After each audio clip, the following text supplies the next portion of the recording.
On air? Yes. Okay. Right. Hello, everyone. We're the second roundtable of the Vardiya today. We're with Professor Dr. Pelin Tan. She's a sociologist, art historian, and she's focused on artistic and architectural pedagogy, design methodologies in territorial conflict and community practices. She worked as a vice dean at the architecture faculty of Mardin Artikli University. She was a visiting research associate professor of design strategies at Hong Kong Polytechnical University School of Design, postdoctoral fellow at the School of Architecture Planning ACT program at MIT. Currently, she's associate creator of the Wuhan Architectural Forum in China, 2018. She holds a position from 2018 autumn as a special scientist of Architecture Faculty of Nicosia. Yeah, welcome, Pelin. Thank you very much for inviting. The question in the invitation was, what is a biennial? What we think about biennials? Instead of my practice, I thought I should put my experiences with the architecture biennials. Actually, in this biennial, I'm part of Keller's work. I'm invited by the US Pavilion. And also, there's a nice school project by Swamp's Pavilion. Swamp. So I will try to explain my few experiences. So let's start with Keller's project. I will describe very... I think I participated a lot in art biennials too, mostly with my work or as a writer, and with architecture biennials is a bit different. I mean, the biennials, which is a big global exhibition in different cities, is a little bit in means of production and means of discourse. It's kind of different from the art biennials, I would say. And I think I also experienced as a writer and curator and participant in three different ways. I was co-curator of the Autocracy exhibition of the first design biennial of Istanbul. Can we open the Autocracy website? Oh, I can do it here myself. Okay, thank you. So, with Joseph Grima, that's whom I'm working for since 15 years, even more than 15 years. We first, as a curator, our experience was Autocracy, and there was always one problem in the architecture and design biennials. The institutions, they want a biennial like a Milan Design Fair. You know, they want something that you put some models and object, and they want to see object. This is always a kind of very way of thinking of designer and architect understands exhibition. You put the objects, and it's mainly for it has its own reference. And actually, there is no discursive discussion behind that or around that. And there is also, there isn't any free space also. Free space for thinking, free space of sharing knowledge. And in some biennials, like we tried to do in the first biennial with Joseph in Autocracy. And then the other biennials I participate, like Lisbon, I can open later. Let me first go through that. And Oslo Architectural Triennial that I participated. It's always, such biennials are really like open kind of formats. You can come up with any kind of formats, and also the discursive realm is always about scales, social, political scales of infrastructure and territories, and how we can discuss that in the biennials and in which way. Exhibition is not only showing things and depicting things. This is we don't understand, I mean, it's not what we understand exhibition making nowadays. The curatorial practices are really different in different format. And I think many architectural curators, design curators and exhibitions, they try to push the limits and look for potentialities. There is the two limits. One comes from the institution and audience. They want to see like typical architectural models and projects, and this is one demand that you have to deal with that. And then at the other hand, you want to really bring a new climate of thinking and discursive level of understanding object, infrastructure, and any type of form of architecture and design that it functions in different cities, territories, and geographies. And then everything comes together with process and education and different kind of level that you can put into an exhibition. In the design biennial, I remember Emre Aralat was the other curator of, there was a two exhibition. So our exhibition was Ethnocracy, and actually we were offered to do it in the Istanbul Modern. This was the exhibition space. And I said, never, never, ever in Istanbul Modern. I won't do a biennial there, because if you do a biennial in Istanbul, in the city, and biennial means a kind of a global exhibition every 2 years you do, and you have to come up with a new discourse to make it really specific and make people really engage. We asked for another public building in the city. And we got offered the Ottoman Greek School in Karaköy. And we went into this building.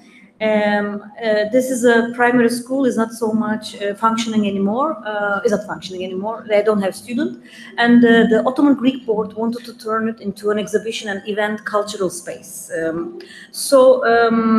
We went into that space, we really cleaned the space. I took out 100-year-old garbage from this building.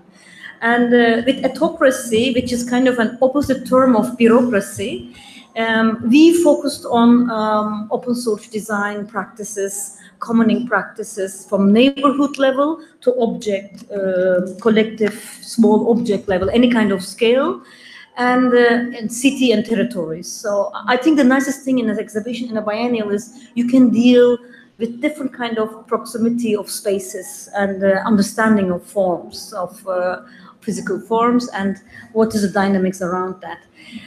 It's a long story, but this is a ethnocracy that we first started to really think about what should be a design biennial, how we can really present designers who are thinking differently. Not only contemporary designers, but people like Jono Friedman, Giancarlo De Carlo, I mean, like people from the last century who were really trying to create different kind of thinking, different kind of vision of design, and how to exhibit that.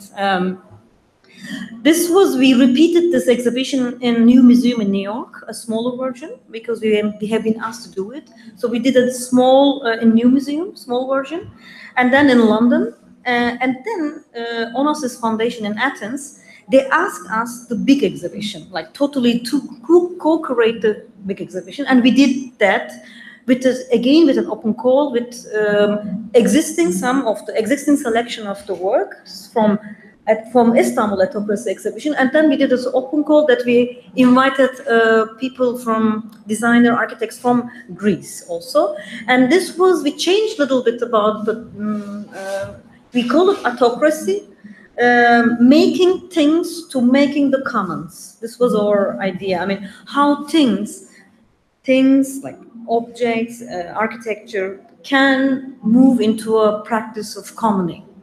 How is this possible, and so on. Everything is online. I'm just showing the website. I will switch to another project. All our books PDFs are online. You can just download. And it challenged me a lot as a curator to do this kind of exhibition. It is hard to do it because most of the object and project are process-based. So in 3-4 months during the exhibition, you really keep up with the production. I mean, the production in the exhibition is endless. this is a problem of this kind of exhibition, which is difficult to, but then you can open space for students, you can run discursive platform, you can run a school and workshop inside. For example, we invited Basurama, Spanish group designer architects from Madrid. They did run the garbage that we took out from Ottoman Greek school, with the garbage they did run a workshop there. So there are many things we did. We connected to Shishane designers, and this designer with the Dutch designers, they did some open source manual. They created the manual, and also they did some collective design objects. And this took, as a curator, you have to really follow up, and it's very hard to do this kind of exhibition. But this is the whole concept of commons, open source, and so on, and turning the exhibition space into a thinking and experiencing space collectively. Yeah, this is that. We were so curious with such practice. This was in 2015, but we already in 2007, with my friends, architects, we were invited by Ho Han Ru, who created the 2007 Istanbul Biennial. And he said he wants us to design and build a platform in the biennial. And then I said, no, we won't do that. You know, this is typical what curators ask from the architects. I'm not an architect, but I was working in the Istanbul Technical University architecture faculty. So he was expecting that we will come up with the space design and then we will run this as a platform of events. I said, no, there's let's find in a city and a space and go into this space. And I found Kadıköy Halk Merkezi, Kadıköy Public Center. I spoke with the director, and we got the space to run our projects for 4 months during the exhibition. And we included as a venue of the art biennial of 2007, and we did call it Studio Kahem. Kahem was a short name of Kadıköy Halk Evi. And we dealt with modernity, Turkish modernity, and the critique of modernity, modern architecture. And is a beautiful building designed by Rüknettin Güney, an architect from the 30s. And we found the model in the ArchNet, architect magazines, old Turkish magazine. We did some archival work. We conducted some videos with architects about early modern architectural practice in Turkey. We invited a lot of, each of us, we did run workshops in Kadıköy Halk Evi, and we tried to engage with the spaces there. And we produced 2 newspapers on discussing modernism in Turkey. And this was our first actually experience how, as architects, we can run a space in a different way without really necessarily exhibiting an architecture project. I was invited by Lisbon Architectural Triennial. Very quick, yes. So I was invited to Lisbon Architectural Triennial by Mexican curator Jose Esparza. You have to follow him. He's one of the best architectural curators. Based in Chicago right now. Chicago Museum is curator of theirs in Chicago, Jose Esparza. He invited me as a writer to write about the differences, the segregation between public space and civic space. So I wrote a text and contributed to catalog. But then they said, no, your contribution is not finished. You will do and come here and you will do a performance. I said, look, I'm not an artist. I'm not a performance artist. I'm the author of the text and this is an architecture biennial. You don't do performance in architecture biennial. No, they said, we have an idea. You come here, you stay 1 week, you choose a space, and we will prepare you with a theater company that you will do a performance. I was laughing. I said, no way, I cannot do it. And we came out. I trained by 2 theater actors. I choose the place in the center of Lisbon. This is a platform that was designed by in the public space by a Mexican architect who was the participant of the This is a video that they shoot. It's another project. So what I did, I wrote a kind of text about the right to the city, and then I put the sentences out that sounds very manifesto, and I made an urban manifesto of 12 points sentence. And during my week, I spent time with the skateboarders because I was skateboarding when I was very young. When I was 15, 16 years old, I had a skateboard and I was skating a lot. And I think skating is one of the way to understand cities. These skateboarders, they're fighting to keep the plaza for free because the government wants to redesign it. That means they want to kick out the skateboarders. So they said, Pelin, we will help you for the performance. They joined me. I have the megaphone, and we together, we're reading the manifesto of the right to the city of Lisbon. And this is what I came up. And so as an author, beside publishing in the book, I came up in the Lisbon Architecture Triennial, performing a civic stage and engaging with the skateboarders. They joined me also, reading my text.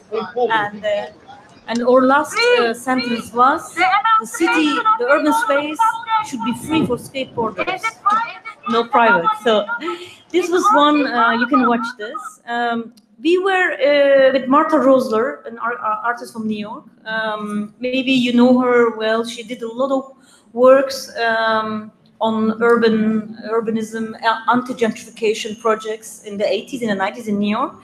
I work a lot with Marta, and we were invited both by Oslo Architecture Triennial, 4 Spanish curators, Puerto Rico, Mexican, and Spanish curator, their proposal was selected by the Oslo Architecture Triennial organizers. After Belonging, it was a title, and of their triennial. After Belonging was dealing with any kind of scale of space, migration, refugeehood, belonging. And they invited us as a participants, and they said, Pelin, you're free any format you can do. And with Marta, we came up a discussion, a platform about infrastructure. And we interviewed architects like Sandi Hilal from Palestine. You can all find the YouTube interviews online. I can give the link if you're interested. We interviewed Teddy Cruz, I think also Martha Rosler. We together we did one. But let me check. Solidarity, this we went. Some solidarity groups, activists, migrant activists, architect from Lesbos Island. We interviewed them in Athens and Lesbos, what they're doing. We, with Keller Easterling, who I collaborate a lot, and with 2 architects from Diyarbakir, Kurdish architect, we did an interview about extra statecraft, the book of Keller, looking to the city of Diyarbakir and Mardin, how extra statecraft functioning in those territories as a tool of colonization, and what city and infrastructure means in those places. And with Teddy Cruz, we did interview once. With Teddy, I crossed the border of U.S. border to Tuana by walking.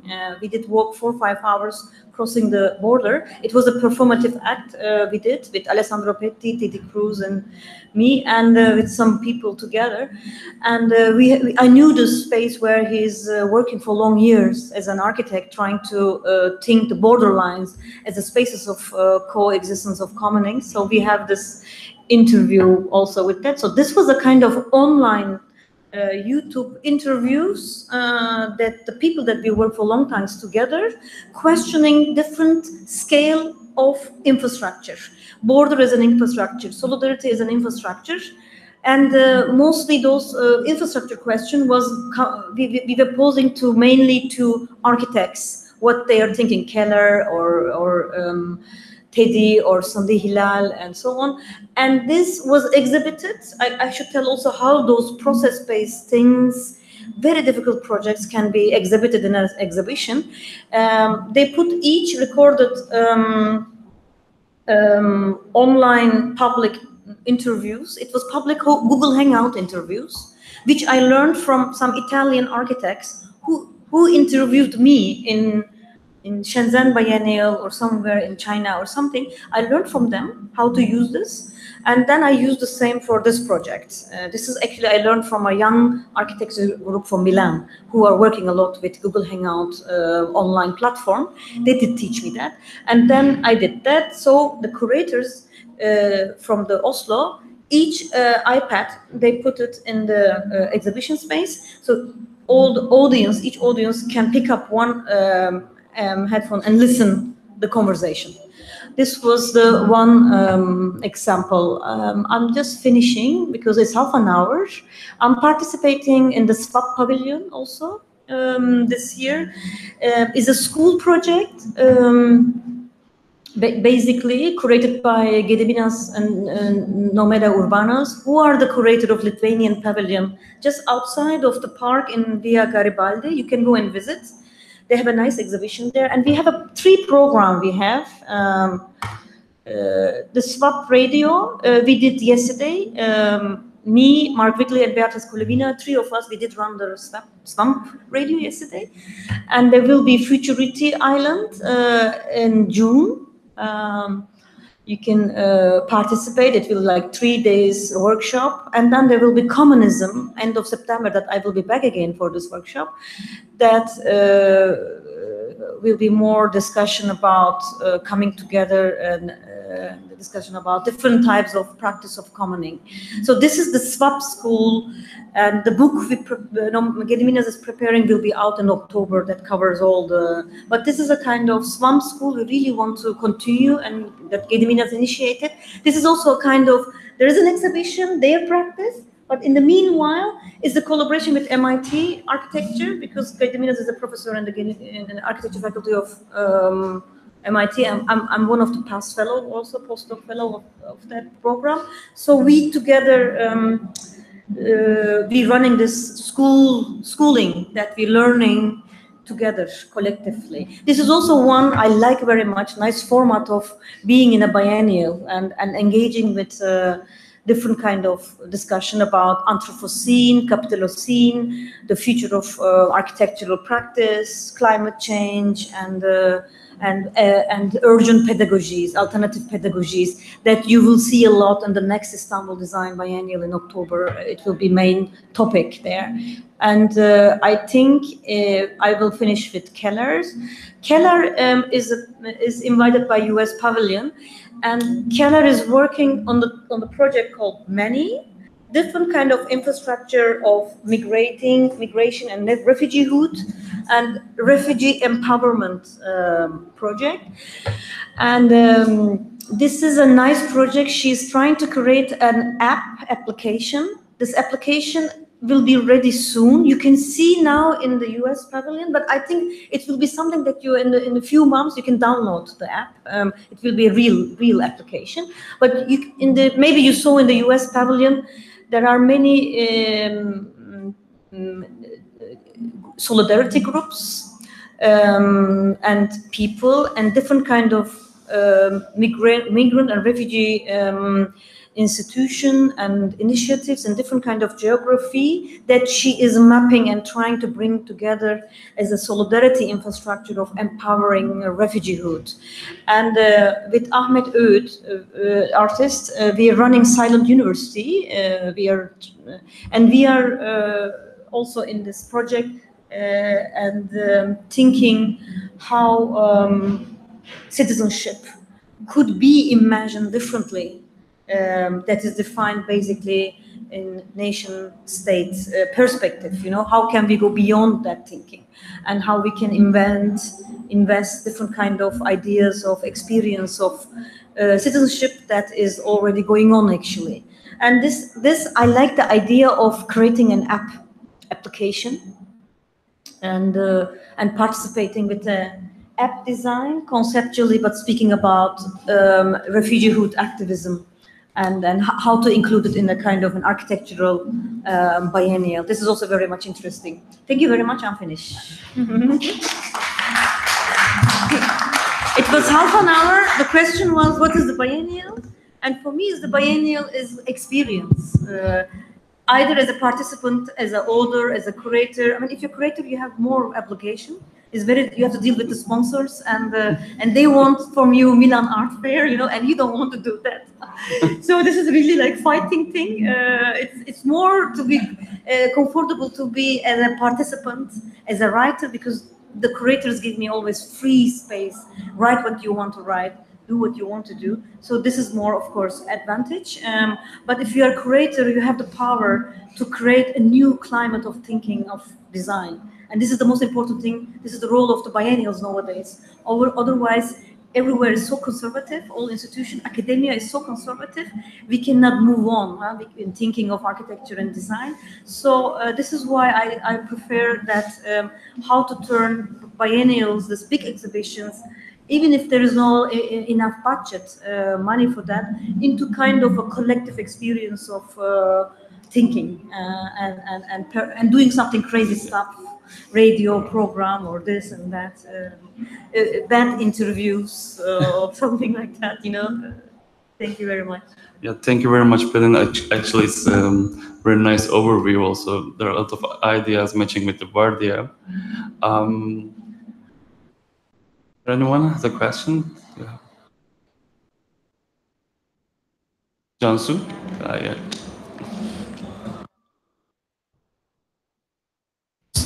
Okay, thank you so much. It has been a really brief, how do you say, summary of your current works also. But as Yata said, it was so much related with our ideas here in Vardiya. I don't know how many times you also mentioned the word infrastructure. This is exactly one of our key points here. We thought of this place as well as this program of Vardiya to work like an infrastructure, to be honest.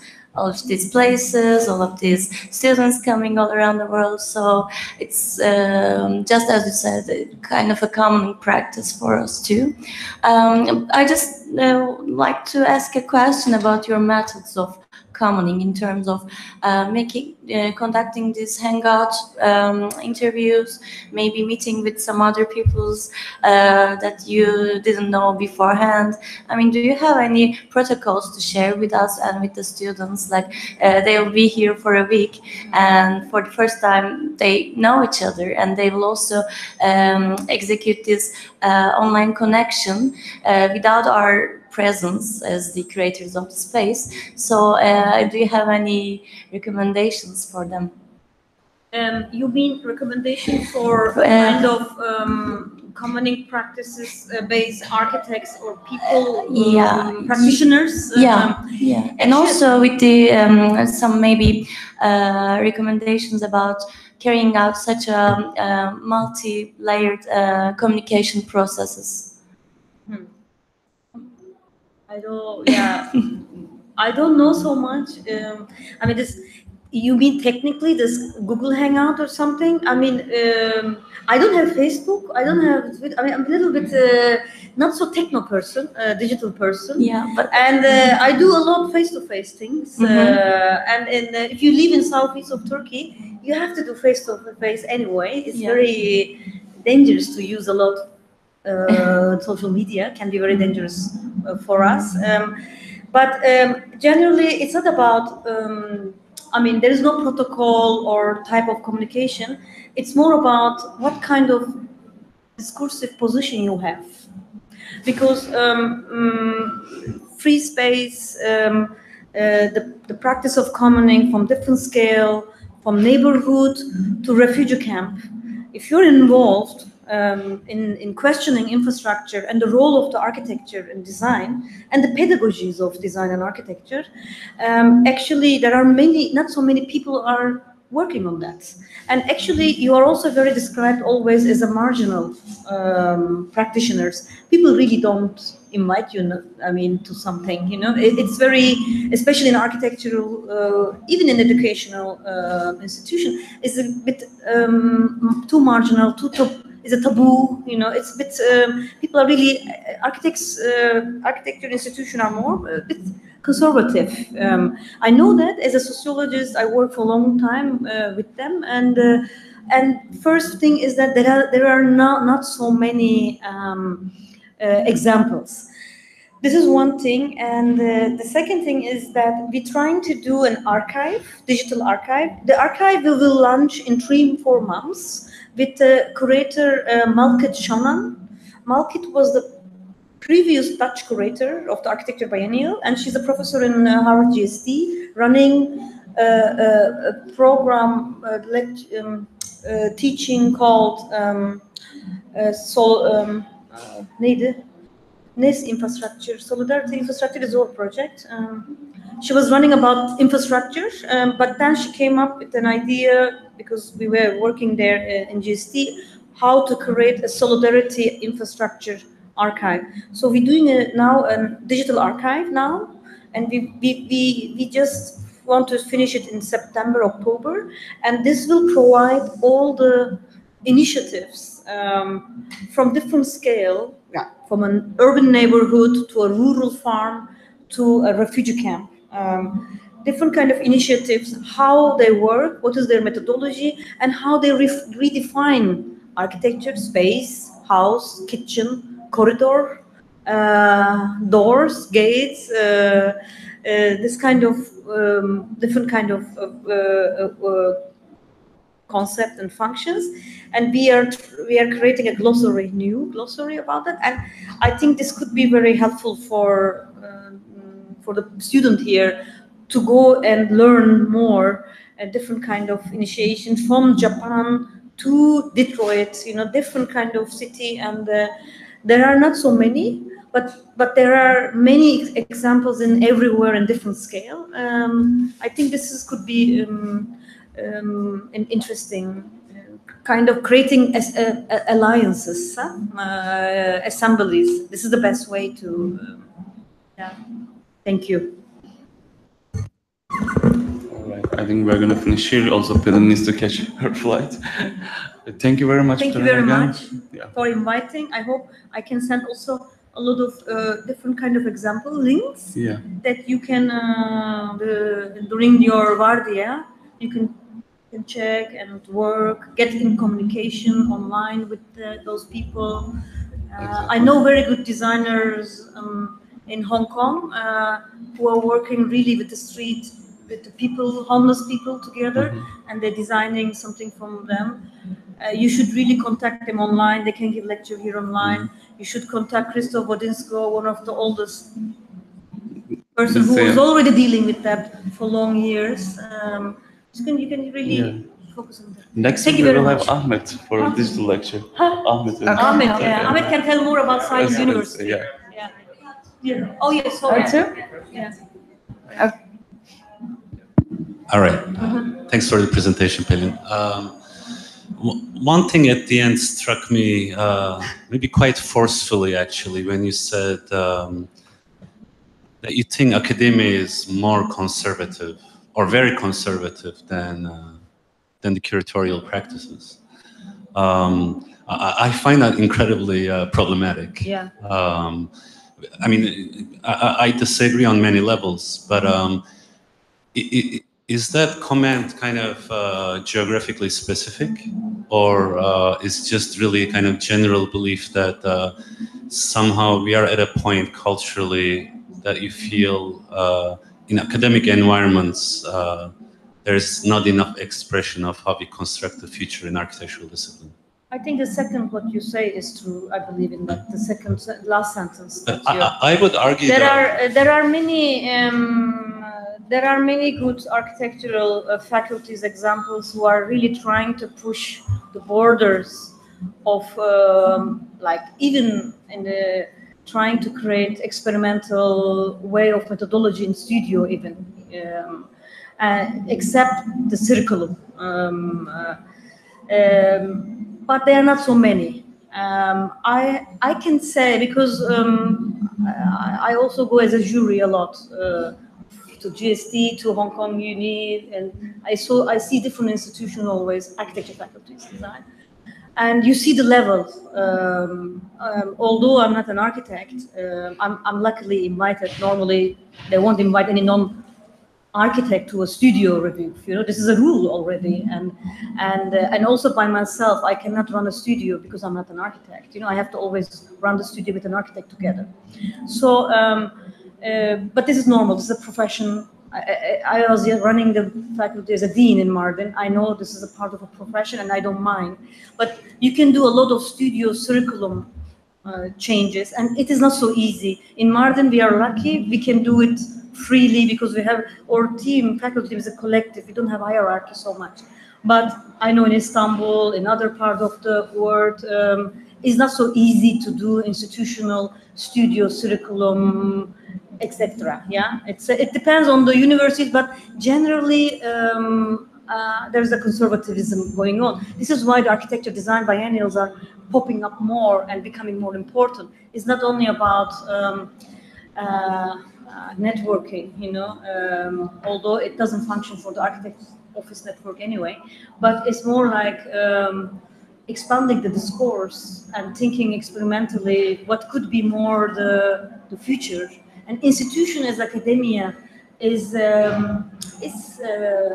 conservative, and you have to find out. Our solution was establish a faculty in Mardin. You know, you go and establish your own faculty, and you run how you want to run.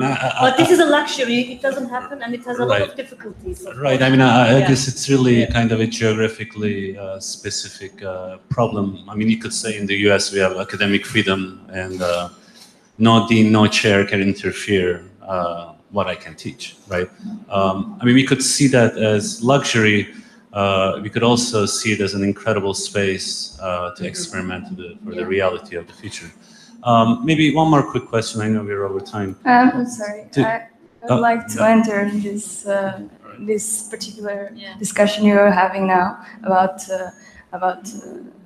academia being conservative, because I'm from Portugal, and if you know Porto School of Architecture, where I learn, it's particularly, I would say, conservative, in the sense that I feel that there's not much experience of the contact of the discipline with the other things, with the exterior. Architects are very much in their own cocoon, and we feel that often. And of course, I feel that it's natural that academia is conservative, because discipline is literally defining a body of knowledge, right? And constantly defining of a discipline means that it has to be confined somehow. Yeah. And I guess from the postmodern on, right, you have this problem of dispersion of beliefs, and that's, that's when you start to see other experiences. It's very interesting. In July, I will be in an event in the Canadian Center of Architecture in Montreal, and they're running 1 week. They invited me. They're running a kind of week on activism and research, how architecture pedagogy can change or transform, or how to discuss. It will be in Montreal, in the CCA. Montreal. Yeah, and I was very surprised that institutions are starting to organize such things to discuss pedagogy, curriculum, how really the faculty, studio, everything can be a little bit pushed. There is a architecture faculty in Hangzhou, near Shanghai. They did criticize themselves last October, saying that their education is very conservative design, and they started to upgrade. They said to themselves, I'm very surprised to hear that self-criticism, and then as a faculty, and then upgrading the curriculum and all the studios. They said this is their choice. I mean, but they want to have more socially engaged architecture practice, and according that they have to change some. So it's some interesting faculties. They have this kind of pushing more, Yeah. thinking more. I But think it's a process, I think. Yeah. It will take long time, 20 years or something, I can imagine. It has to do also with a lot of technological advancement, how it is intervening. I think it's in fashion now, this matter Yeah. of defining new institutionalism. Biennials are, after all, Institution unstable- themselves too can, in unstable art is like that, institutions, right? yeah. Temporary things. Temporary that, institutions, yeah. do different relationships. Yeah, sorry. What's going on? I'm sorry. We're in the last 3 minutes. Okay. Go again. Just to jump back, I think I'm getting the sense somehow a disciplinary knowledge production and maybe an ambition in design practices that are more focused are getting shortchanged for the word conservatism. And I find it incredibly, like no other discipline does this. Like we're the only one who'll say our expertise that we can develop in our field is not valid. We shouldn't care about this. Somehow design, the thing we learn, it's there, but it's an afterthought. And I think this is more and more what's coming across in the biennales. I mean, I understand we're developing new knowledge, new forms of practices, new forms of reading the world, etc. But somehow the primary kind of disciplinary knowledge we have and learn at schools somehow is an afterthought. And I don't think it needs to be. I think we can learn to open up to other practices. But that doesn't mean we cannot push the world forward through the knowledge we have developed and we can develop. This, in some way, like if you're like you said it's something earlier, and like people want to see models, people want to see kind of I'm not drawings. against models, by the way, Right. but this is a discussion. Right, but as if those things don't represent any architectural value. I would argue this discussion is as valuable as a drawing, as valuable as an architectural model, as valuable as a rendering, as valuable as a book. And I think the more we kind of, let's say, eliminate aspects of our discipline from one another, the more kind of middle of the line everything is. We lose the edge as a discipline. No other discipline would do this. Like to tell an operator or a doctor, well, don't operate that way. Like nobody will ever do that. And that to me is the most pressing question, at least I'm taking out of this Biennale. Like, is this extreme? Is this cutting edge? Is this the way we want to look at the future where we participate in a way we change how we understand the future reality to feel like, to look like, regardless of how we process that, how we get there, how we kind of work through methods of production. So it's supercharged topic. I know maybe this is not enough of time to discuss this. Actually, we discussed this in the morning with Yelta when we were going through the Arsenale. Right. So I don't know. Yeah. Thank you very much. Actually, we may have a few minutes time, but I have an announcement. We will have our keynote speaker. Sorry? Okay, we have our keynote speaker, Emre Arolat, in 15 minutes. So perhaps we can continue our discussion for a few minutes more.